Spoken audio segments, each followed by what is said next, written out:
Good afternoon, everyone. I hope you are all well and safe.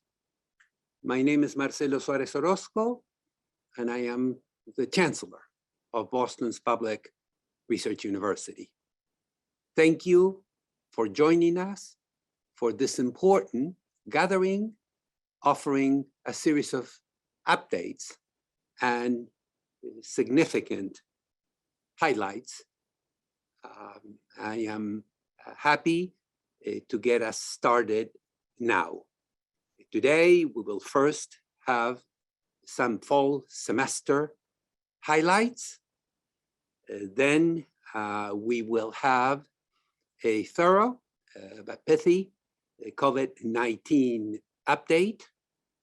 We will then turn to our provost, who will give us an update on the strategic planning and other related concerns. Our Vice Chancellor for FNF, Kathleen Curlis, will give us a financial update, and our colleagues from the Restorative Justice Commission will share with us a number of important commission updates. To get us started, I am happy to report that UMass Boston received a historic $15 million donation to endow our nursing program, now officially renamed the Robert and Donna Manning College of Nursing and Health Sciences. I am also happy to share with our community that 22 new externally sponsored grants and contracts totaling over $11 million during the first quarter of the year, that is July to September, were received. Congratulations.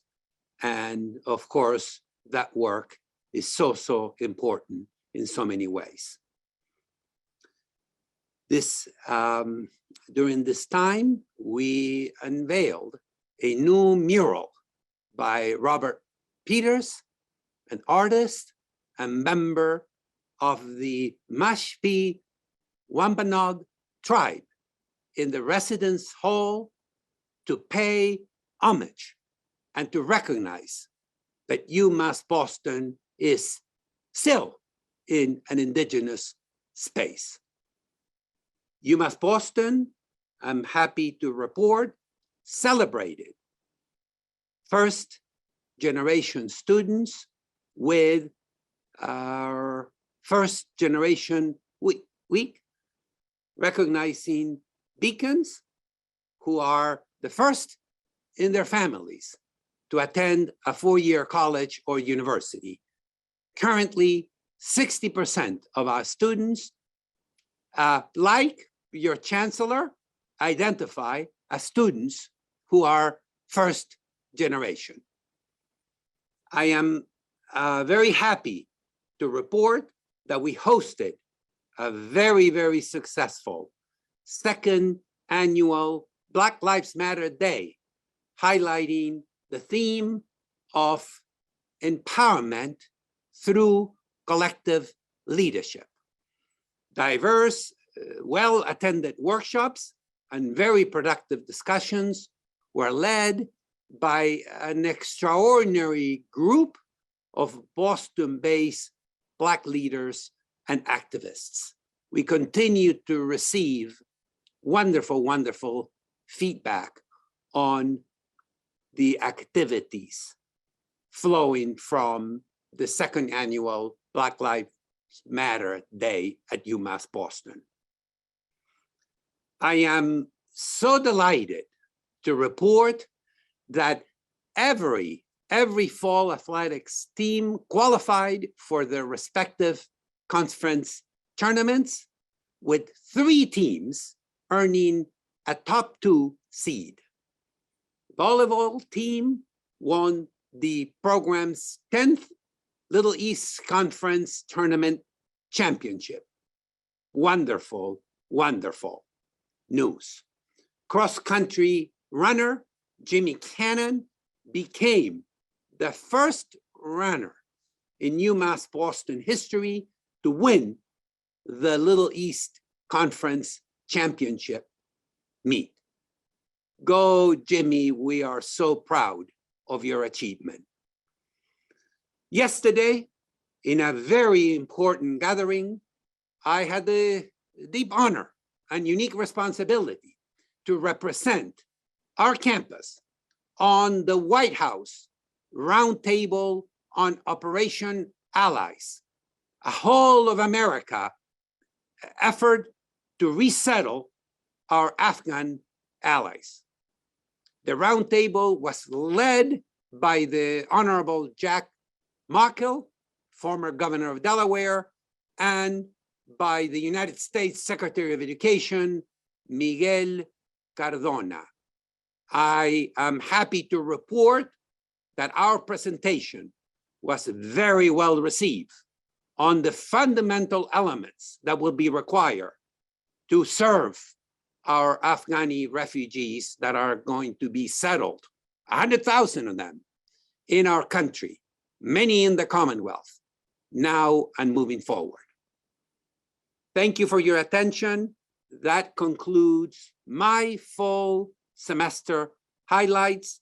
And now I am happy to turn over the stage to Garrett Smith, our Deputy Chancellor, to give us a COVID-19 update.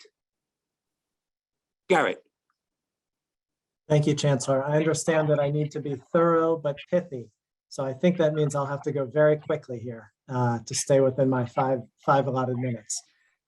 First, let me start by once again acknowledging the incredible hard work of the whole team at UHS, at University Health Services, who are powering all of our strategies to control the virus on our campus and to keep us safe. Thank you, thank you, thank you to the team at UHS. I think the first message I'd like to share is that it seems that our safety protocols this semester are working. They have enabled a safe return to in-person operations. And I'm just going to quickly rehash what those things are and celebrate some of the accomplishments we've made. I mean, first, and probably most importantly, we have required COVID vaccinations, just incredible, incredible vaccination rates amongst our population. And we have really held the line with visitors, with guests, with all our on-campus populations in a way that means we really are a fully vaccinated campus. We've had incredible compliance with our indoor mask mandate. And thanks to Lauren Luis, who's going to try and keep up with me with the animation. I think symptom monitoring is something that remains incredibly, incredibly important here as the weather gets cold and we go into cold and flu season. We have the daily health check that people have been using diligently, but more importantly, every morning, say to yourself, do I have any symptoms? And if you do, stay home and call and get a test. It is so critical, whether you think you have COVID or not. If you have symptoms, please do stay home. And that seems to really be helping us, that when people are symptomatic, they're following that advice. Contact tracing and testing, one of the places where UHS is working night and day and weekend when we do have positive cases to try and make sure that we're monitoring whether there's any spread on campus. Thankfully, there has been an incredibly low level of spread on campus. Of course, we're doing a lot of surveillance testing. We've done roughly 13,000 surveillance tests or tests in general at UHS this semester. We continue to emphasize hygiene and health, especially encouraging flu shots and COVID booster shots, but also the same kinds of things around hand washing, sanitation, et cetera. And then the last, there are just 1,000 other things that we're doing around HVAC, dining, events, travel, many, many other areas, too many to list here. So I've just thrown them all into number 7. So that's what we've been doing. It seems to be working. And there's been some good news over the last couple months. Things like vaccination rates going up, the boosters becoming approved, and a large uptake on booster shots, approval of the vaccines for children over the age of 5. So there have been lots of things helping us as a community and as a country move in a good direction. At the same time, as you all know, the last several weeks, we've been seeing a significant increase in Delta cases, both locally and nationally. We're all closely watching the emergence of the new variant, Omicron, and we do have an increase in known positives among our campus population. I will say, and Lauren, if you bring up the first chart, we've been running at about 10 known positives per week amongst our campus population. So these are both positive tests that have come in to UHS or reported cases that have come in from a variety of sources to UHS. And we've seen an increase in the last couple of weeks. So there are 32 cases last week in that first week post-Thanksgiving. We're keeping a very, very close eye on this data to try and understand what it means and to understand what it means about the risk level on our campus. And I'll say more about that in a second. So I guess the bad news, if you will, is that there's been this increase. And then the chart on the right-hand side just gives you a little bit of information about, for the roughly 165 positives that we've had, most of them have been amongst students, the vast majority amongst students, a number amongst employees. And then you can see the breakdown, about half come in through tests conducted at UHS and half external to UHS. The good news about this data is that our positivity rate continues to be pretty low. So this chart shows you week by week the positivity rate amongst tests conducted at UHS. So I think we're at 0.7% for the whole semester. And even last week, we were at 1.2%, which is far below the positivity rate that we're seeing in the city and statewide, which is closer to 5%. The vast majority of these positives are a result of symptomatic testing. So that's when someone thinks they've been exposed, they're having symptoms, or they're just having symptoms and they heed the advice to stay home, and then they request a symptomatic test from UHS. So almost all of our positives are coming in through that method. Very, very few have come in through asymptomatic surveillance testing. So through the surveilling of those who are unvaccinated and in the higher risk groups, we just have a very low positivity rate, which is really a great thing. It means there's not a lot of virus sort of running around unknown on campus. And kind of the best stat that we've been reporting on this semester is we've had 0 known hospitalizations amongst our community this fall. This slide just highlights some of the same messages that I've just been delivering. We think our safety protocols are working to keep our campus safe. While there has been certainly a lot of worrying things that are happening locally and around the country, and even in our positives on campus, we don't think it's cause for alarm. We're not seeing a spike in surveillance testing positives. We're not seeing spread on campus. We're not seeing clusters. And so we don't believe there's cause for alarm in the recent numbers of positive cases, although we are really watching all this very closely, really daily and by the hour. And we're going to continue to monitor the data and the public health guidelines. For the spring semester, and more information coming on this soon, our protocols will likely be very similar.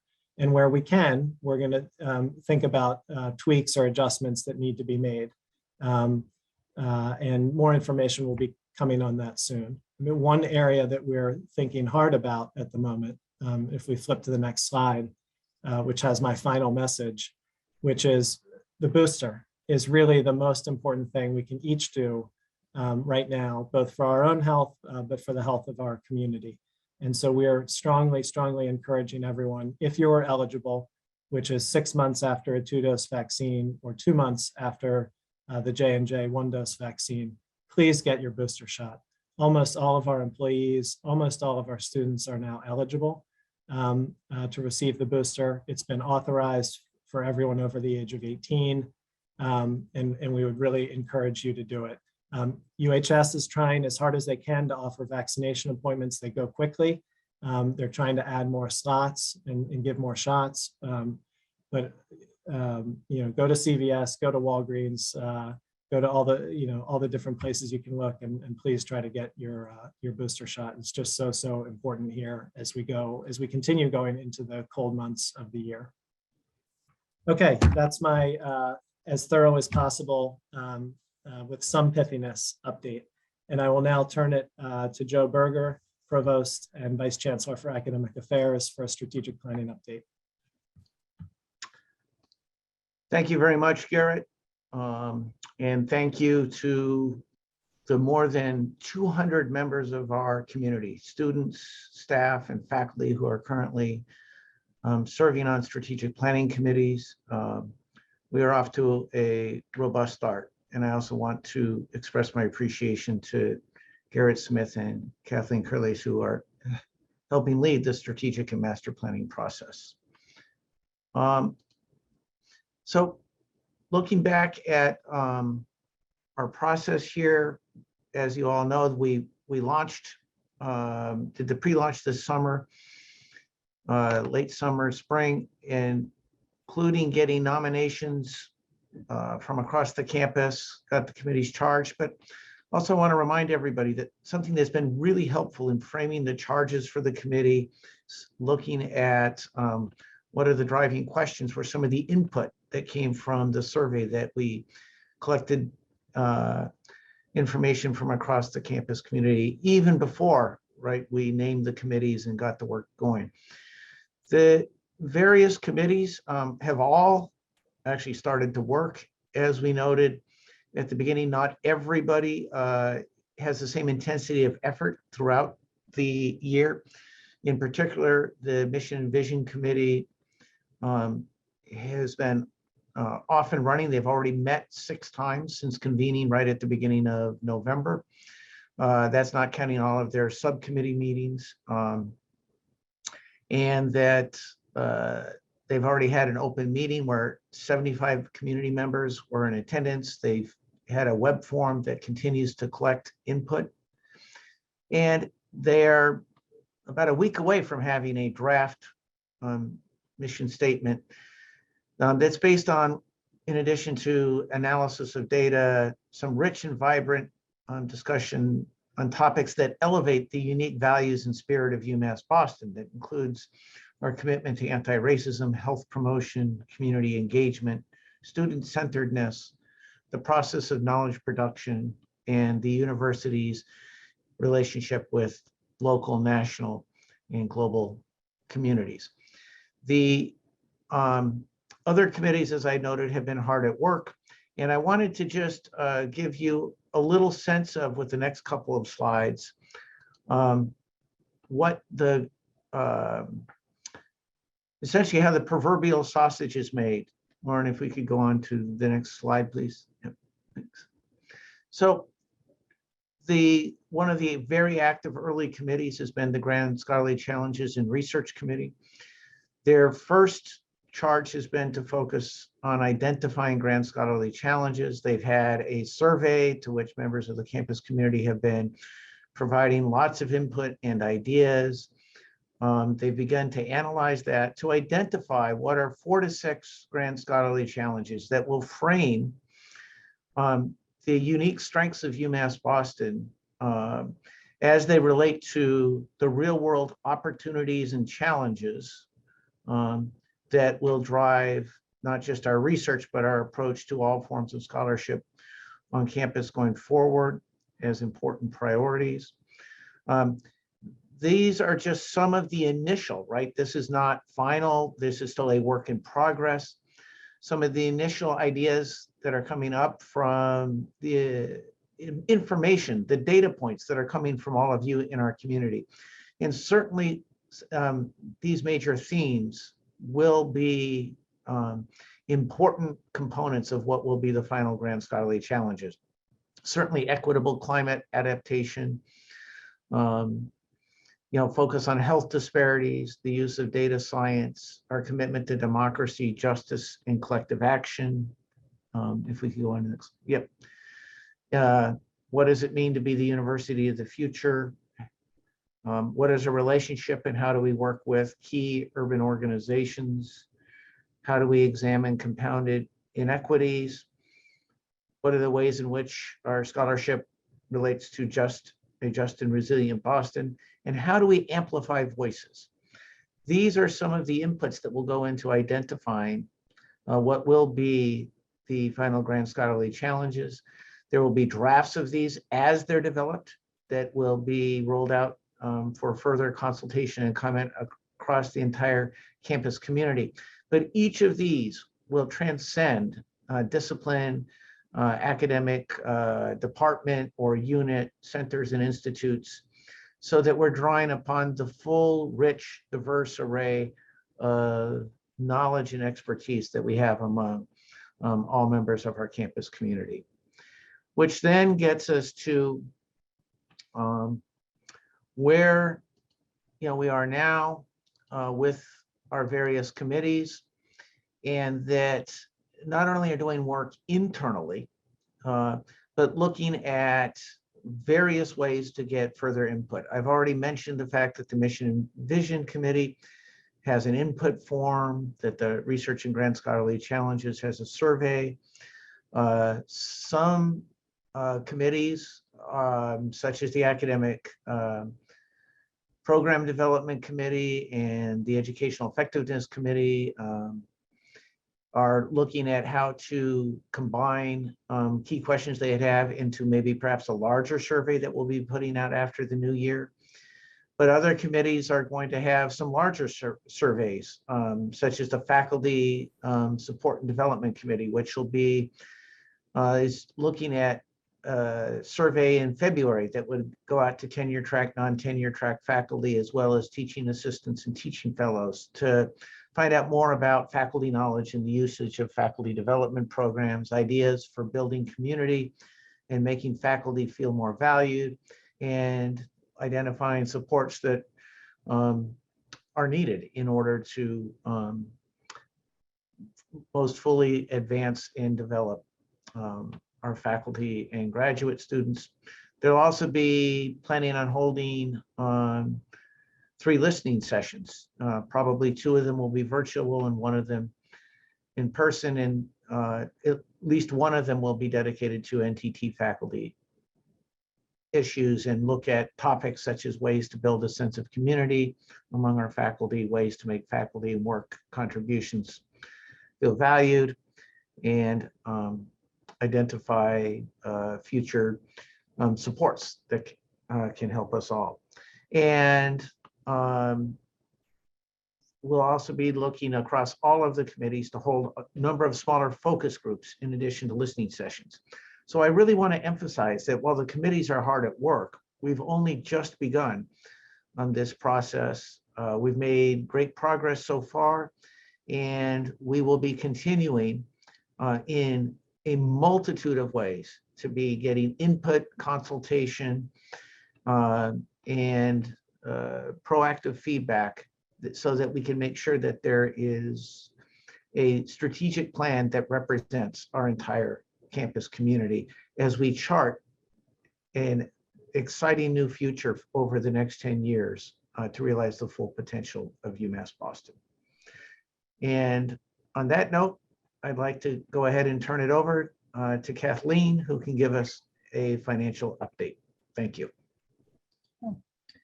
Good afternoon, everyone.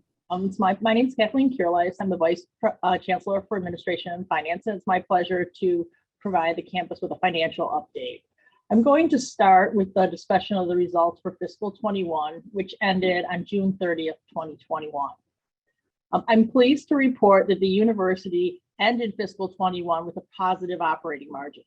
we reported a surplus of $27 million, or an operating margin of 5.8%. These results reflect the extraordinary circumstances of the past year. They are driven by one-time federal stimulus funds for COVID and the operational savings that were generated when the campus operated remotely. We also had strong enrollment and state support that contributed to our financial results. Due to this one-time nature of the federal stimulus money and remote operations, we do not anticipate that these results are the beginning of a trend that will be replicated. However, we are very glad that the stimulus money helped us weather a time when all of our in-person activities came to a halt and allowed us to continue to operate with much of our existing cost structure at a time when many of our operating revenues decreased. In terms of revenue for the past year, our tuition and fee revenue is very positive. It was better than originally budgeted due to more in-state students and better summer revenue than was originally planned, as students took advantage of UMass Boston's proximity within the borders of the Commonwealth and took advantage of the remote classes that we had during the summer. You might recall from previous town halls that we had planned that the UMass system as a whole had planned that the state appropriation would have been down in fiscal 21. In fact, we planned for a decrease of 10% across the university system. Unfortunately, that did not wind up happening, and the state appropriation remained level, with additional funding coming through to provide for the cost of living adjustment parameters that were put forth by the Commonwealth later in the year. The biggest one gain in revenue that you'll see for our results was in other non-operating, which is where we reported the federal stimulus money. Here, the campus was recipient of both funds to directly support our students, as well as provide institutional support to help us weather the pandemic. So all in all, our revenue wound up being up close to 6% for last year. On the expense side, also very positive. Our salary costs grew slightly compared to the prior year as we planned for cost of living parameters that were accrued. These funds are accounted for while we're doing collective bargaining with our bargaining units, so that when the contracts are settled, the portion of the costs related to fiscal 21 will have already been taken into account. We've recorded them in the proper year, and they can be paid out to our employees as retro pay without any additional impact to the budget in the current fiscal year when the contract settles. Non-personnel costs were also lower than previous years due to the fact we operated remotely. So there were significant savings to the university in the areas of utilities and transportation, the shuttle services, as well as travel was curtailed because of travel restrictions, where many of our faculty and staff were unable to travel during the year because of the pandemic. Scholarships and fellowships here highlighted in yellow show where the payments to students were. This is where the area of our budget where we see the direct payments to students. This had no impact on the overall results of our budget, as the payments came in from the federal stimulus money and then were remitted to students to help them navigate their way through the pandemic as well, so that they could use those funds to support themselves. So overall, our expenses grew at less than 1% last year, which generated the operating margin that I discussed earlier. We're able to use $20 million associated with these results to fund a portion of the SDQD project so that the campus could delay any associated borrowing that was needed till fiscal 22, which will lower the overall debt service costs for the project going forward. If we go to the next page, as one of the 4 undergraduate campuses, these results will be reported for the Audit and Risk Committee on Monday, and will be shown in the overall university results. Although each campus experienced COVID slightly differently, we all were impacted by it, and the one-time federal stimulus money did support the whole university system as a whole. So the Board of Trustees will see these results and then be able to approve the audit come Monday. If we go to the next slide, we can move on to fiscal 22. Here we adopted the budget in June with an operating budget with $470 million. So for this, there were some important things that were part of the planning for the budget. We did assume a decline in net tuition and fee revenue due to primarily a drop in foreign student enrollment. We have also planned for salary and fringe and non-personnel costs to go up as we account for cost of living adjustments, as well as return to campus from our remote operations that we had in fiscal 21. And last but not least, we are planning for full use of the remaining federal stimulus money that we have both to support our students as well as the institution and the budget overall. if we go to the next slide, the budget, as in prior years, we do take the opportunity throughout the fiscal year to continue to examine the budget and update our projections as we see results develop. And there are two major milestones where we will look at that. One is after the enrollment for the fall becomes finalized, which we now know and have updated in the budget for our first quarter projection, which I'll talk about next. And we also will do another update as we come around into the spring semester and we see how spring enrollment looks. So for first quarter, we've gone through the first quarter of the year already. That's from the period from July 1st to September 30th.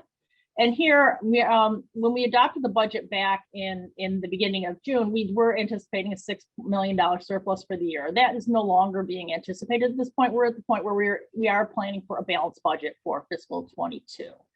And the primary reasons for that is our tuition did wind up being less than what we originally budgeted. Our fall enrollment was down. I think we've talked about that, or that's been being discussed and reviewed in various parts of the campus community, but we are down for the fall, and that has a cascading effect into the spring. So what we see in the fall then will have an effect on the spring, and then also the aid that's associated with the change in enrollment is reflected. So we're down in net revenue projecting for this year, down $7.6 million.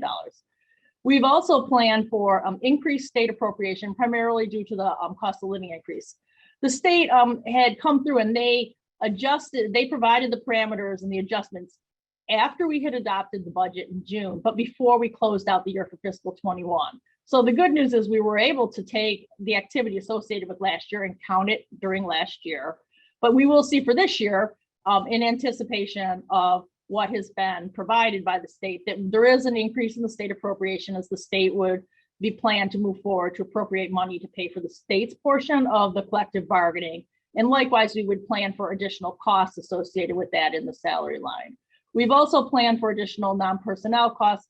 We did pay with the federal stimulus money, over $6 million of student accounts receivable associated with COVID, so that our students were able to have additional relief above and beyond what had been provided directly to them to help weather the pandemic and be able to have those balances cleared so that they can move forward with a clean financial slate and be able to hopefully continue their education. There are a couple things we're keeping our eye out on. As I mentioned, we will be looking in the spring enrollment. One is state ARPA funds. So the state has stimulus money. The federal, the House and the Senate have passed package that's on the governor's desk for signature, which if signed will have $30 million to the University of Massachusetts. So when that becomes finalized, we will be working with the UMass system about the portion that would benefit UMass Boston, and we'll update that budget at the time and communicate to all our stakeholders about what that may look like. And then the other thing is, as we move forward with spring and summer enrollment, we'll be taking a look at that for our projections. So that provides a little bit about where we are with the current year budget and the status of that. I'd say, overall, given the pandemic and everything that everybody's been through, we're on pretty solid ground here to be able to move forward. I also want to talk a little bit about the federal stimulus money, just so the campus community has an update about where that stands. So the first of all, we have been able to benefit significantly from the federal stimulus money. There's been 4 major packages that have come to us already that have been signed, sealed, and delivered, totaling $71.6 million. And you'll see that just under half of that has been direct student aid at $31 million, and then the remaining $40 million is to benefit the institution. And if we look at the next slide, student portion, just giving some detail here about what are some of the things that have gone to students. Over almost $28 million has gone directly to students already. And so we've done different rounds of grants. Some of them have been application-based, other have been direct awards. I would give a shout out to our enrollment management and financial aid folks. They really have worked very hard, and we had a committee to get some of this money right out to the students and into their pockets. On the institutional portion, we've been able to have this money benefit 3 fiscal years at this point. It's been invaluable to us as we've navigated through the pandemic. Back in fiscal 20, back when the pandemic first started, we were able to deal with all those refunds that had to take place at that time to make people whole when they had to go home because we went remote. We've also, in fiscal 20, provided additional support to our students above and beyond the student portion as we were trying to really maximize dollars in the students' pockets. For last year, we had lost revenue recovery. So the stimulus money allows us to recover some of those areas that we couldn't, we lost revenue because we weren't in person. things like dining and parking and all the programs that all of our colleges do. We're able to recover that as well as pay for costs, COVID-related costs. So extra cleaning we did for COVID, things that we had to invest in to really make sure our campus community was safe and sound moving forward, that also covered by stimulus money. And now for fiscal 22, we are in the process of deploying the rest of the money. There's been a working group that's helped with some of that. And we've done accounts receivable balances and retention grants as 2 activities have taken place to date. And the last chart is just on the next slide, just shows you that there is still $17 million that we'll be deploying between now and the remainder of the fiscal year. And all this information is available on the university's website. So if you do want to spend a little bit of time looking at it later after the town hall, you can feel free to go and take a look at it there. I also saw the fiscal 23 budget process is kicked off. So really sort of pithy one slide format, just so folks know, we kicked this off in November. That's a little bit earlier than we've done in prior years to get colleges and departments to have some more time to prepare for the upcoming year. Guidance has been submitted from the budget office to the various groups who work on the budget. This is still a year where we're working with the university's historical budget model. So we are planning under that model, and we'll be work is underway for the activities-based budgeting that I'll talk a little bit about in a few minutes. But we've got that work underway. And so these are just some of the parameters that are there. If you have folks in your departments or colleges, they'll be working with the university's budget office and with the provost's office around some of the specifics. And we will be working on this with the goal that the budget would be presented to the Board of Trustees in the spring. And then I will also take one moment to just talk about the capital budget. This has been fairly new to the university, and we've updated the process around this and really have building both an operating and a capital budget process for the campus. For this year, we have got a 5-year capital budget, and our budget this year stands at $220 million. So there's lots of sources of funding for this budget. One of the main sources of funding is locally funded.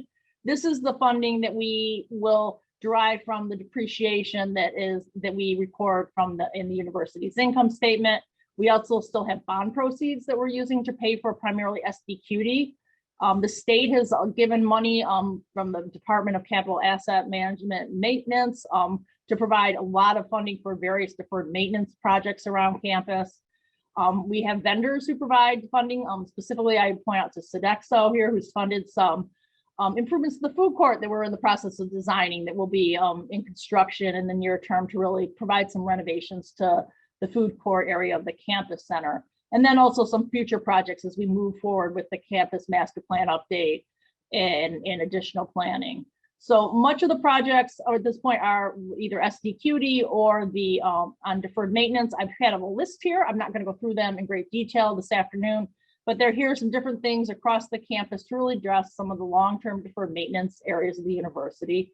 And I would encourage folks, if you are interested in our capital area, we do host some sessions from time to time regarding the capital program of the university, and feel free to join us there where we can get really into the detail of some of these projects and have some questions in additional detail provided. And the last item I would have for the financial update today has to do with the activities-based budget project, which is being sponsored by Provost Joe Berger and myself.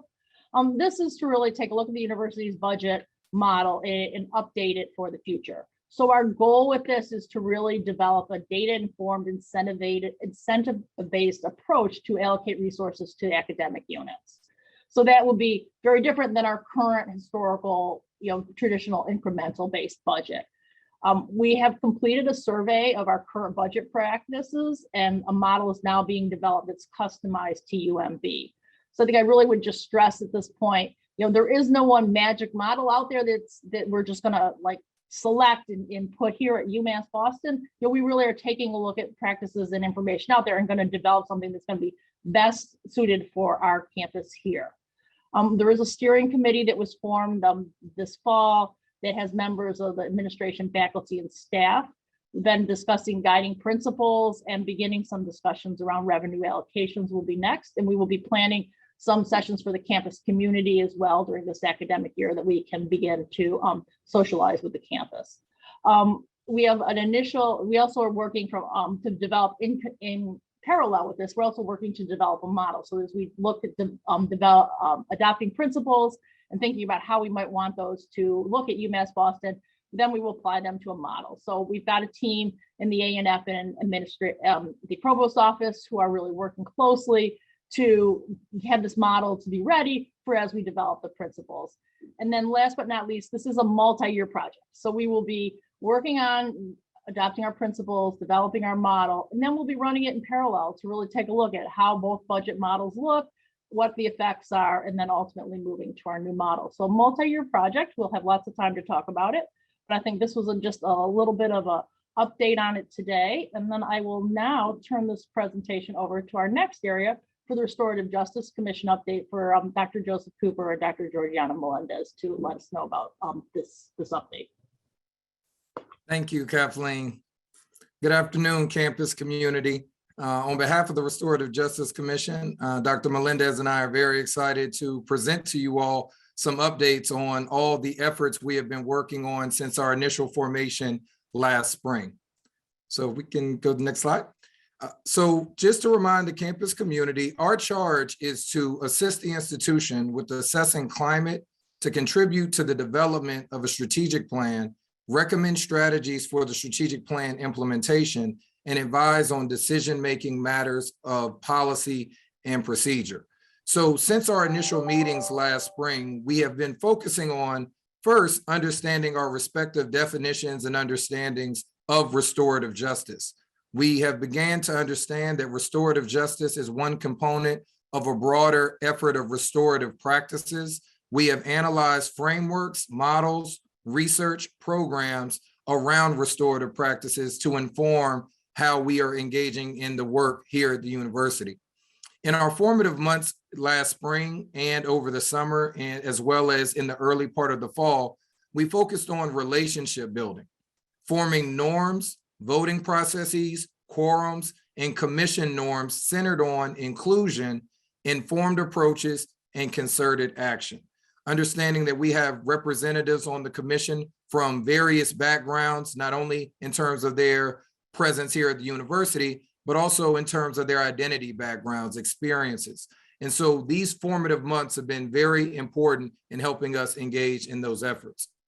A few of the reports and efforts that we have reviewed initially that help inform our work, this is not an exhaustive list, but just to give you a few examples, is the report of Promotion, Gender, Race, Ethnicity, and Service Subcommittee Progress Report, demands presented by the Coalition of Student Organizers, additional reports and demands presented by various student cultural organizations, academic departments, the Restorative Justice Initiative proposal, the Cipher report, as well as a report from the American Civil Liberties Union policy statement, which was recently presented to us by the Women's Gender and Sexuality Studies group of students in that course.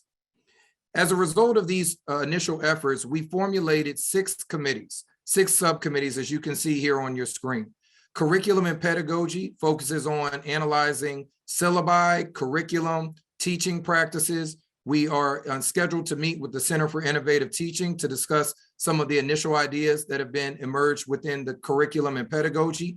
We want to make sure that our courses and our pedagogical practices are inclusive, as also fostering a democratic environment where different ideas can be shared, but also in a respectful and a helpful manner. University policies and practices. We are analyzing various policies and practices related to facilities, related to events, related to artifacts, related to admission, related to hiring, retention, and firing. So we've engaged with numerous groups on campus to help inform our efforts around making sure our policies and practices are as equitable as possible and reflect restorative justice. Campus and community engagement, making sure that with our community partners, we are working together in ways that foster symbiotic benefits, not only for our current students, faculty, and staff, but also for the future.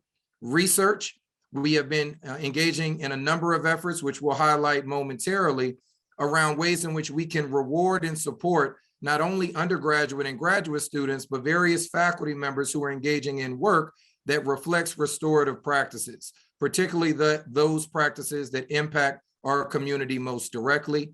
Training and development, we've had numerous conversations and continuing to do our due diligence, researching numerous professional development opportunities and trainings for faculty, staff, as well as students to further our understandings around restorative justice, which Dr. Melendez will highlight momentarily with our ombuds proposal. And then we also have a budget proposal. So within our Restorative Justice Commission, we have been allocated funds that can help us further our efforts on campus in partnership with numerous entities to make sure that we are engaging in a longstanding commitment to promoting restorative justice here on campus and beyond. So I will pass it over to my colleague, Dr. Melendez, to share some of our approved proposals as of this fall 2021 semester. Thank you. And, just a nod to all of you who have been engaging in ongoing efforts across the campus. This is to acknowledge that we know that this happens at the same time. And so the RJC is looking to endorse and or inform practices that are either being proposed or being carried out across our campus by various entities. And so the first one, which is on the list, is the Native American and Indigenous People Restorative Justice Proposal. And basically that proposal is looking at endorsing that the university engage in a relationship with our tribal communities and move towards a land acknowledgement and a relationship acknowledgement for our campus. And so we need to do that in relationship with them. The second proposal that we have approved or endorsed, and you'll see multiple names because I think there's some consideration that needs to be given to the name of this office, that proposals have been made to the leadership around having an ombuds office on the campus. So there's specific language around how that might be shaped, what it should look like. But titles to consider might be an ombuds office, transformative conflict resolution practitioner's office, Office of Transformative Mediation Proposal. And so this information is available for anyone on campus to see. And so please feel free to reach out to us to request that information, and our webpage will go live shortly. And the final one is a campus climate survey proposal, looking for us to engage in the spring in a campus climate survey that gathers specific types of data related to the experiences on campus. So, and the email that you would want to reach out to in order to get this information for now is rjc@umb.edu. We do have a number of other proposals that we are considering endorsing. And you should know that the nature of the proposals could be that you submit one as an individual or as a group or as a department. Student, staff, or faculty can all submit stuff for the RJC to consider. Basically what we would do is respond and give feedback. So we endorse it, we don't endorse it, or we endorse it with parameters. I'm Dr. Joseph Cooper. Do you want to move into the proposals under discussion? Sure. Thank you, Dr. Melendez. So a few additional proposals that we have in discussion. One is around the recognition of the service and compensation for commission members. As all of you know, those who serve on the commission have termed times in which they will be in this particular role. So no commission member in terms of those who are part of the current commission will serve in perpetuity forever. And so making sure that we're being mindful of the time commitment and the efforts involved is a proposal that we're discussing in ways in which that's recognized and supported, not only, but also for faculty, staff, and students. We also have a research fellowship proposal, which we are discussing for the Kanala Institutes, ways in which we can support their efforts, particularly around research grounded in anti-racism and restorative practices. We also are analyzing a policing policy statement, which, as I mentioned earlier, was presented to us by a group of students from the Women's Gender and Sexuality Department, and also in conjunction with the ACLU report.